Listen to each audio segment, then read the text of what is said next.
Hello everyone, Blake Smith at Financial Partners here, bringing you your April 2026 economic update. It was exactly 1 month ago that we did one of these videos, and the conflict in Iran had just broken out at that point. And as we discussed in that video, we had several weeks of a lot of volatility. As I'm sitting here on Wednesday, first week of April, we're seeing a big uplift in the markets due to a potential ceasefire that was signed by all sides last night. We'll see if that holds. This is the 2-week pause on a lot of the demands on both sides of this conflict. So to be determined. Again, markets have been very volatile, but we have seen an upbeat the last couple of days.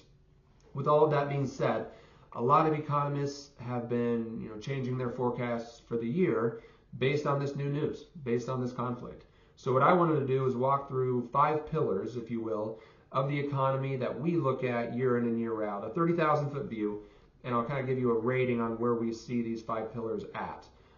The first one is monetary policy, controlled by the Federal Reserve. Where are interest rates going? After one of the fastest interest rate hikes we have ever seen in recent years, interest rates have been trending down, at least short-term rates have. Longer-term rates, such as first-time homebuyer rates, 30-year mortgages is a good example, are still staying stubbornly high, and that's due to the demand of the bondholders. With uncertainty around inflation, those bondholders are demanding a higher interest payout. So I would consider monetary policy a neutral rating. It's not good, it's not bad. Interest rates are not historically high. They've been much higher in the past. However, they are high based on recent years. We've had artificially low interest rates for a long time, and couple that with the higher asset prices we're seeing. Real estate, again, is a great example. Real estate values are quite a bit higher than they were pre-pandemic levels. It's making it very hard for long-term loans to be justified at this point. The second pillar of the economy would be tax policy. We got the passage of the One Big Beautiful Bill last year that helps us individual taxpayers maintain these historically low tax rates that we have. It also gives some predictability and consistency to the corporate tax rate, which remains at 21%. And theoretically, these companies that keep more of their own money can do a lot of reinvestment back into their companies, expand, and we as investors in the publicly traded markets, could potentially be beneficiaries of that. So I would give that a positive rating around tax policy. The third pillar is regulatory policy. This current administration is in a deregulation phase for many companies. Theoretically, companies operating with less red tape, less bureaucracy, has more freedom and flexibility to blaze their own trail forward, so that can be seen as a positive note. The fourth pillar is government spending or fiscal policy. I would definitely give that a downbeat at the moment. We are 39 trillion in debt and counting. We're running massive deficits year in and year out. Government spending is a concern, I think, for everyone in some capacity or another. And I don't see a short-term fix for that in the near future anyway. So the larger the government gets, the smaller the private sector gets, and that can make economic growth rather sluggish over time. So I would consider that a negative rating.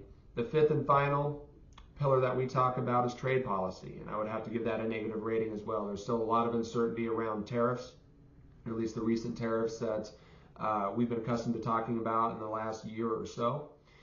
The Supreme Court did rule earlier this year that the president does not have unilateral authority to dictate tariffs to the world, as the president attempted to do last year. However, there's other tax law that he can use to keep some of these tariffs on countries, to leverage them in different ways. So that's kind of to be determined.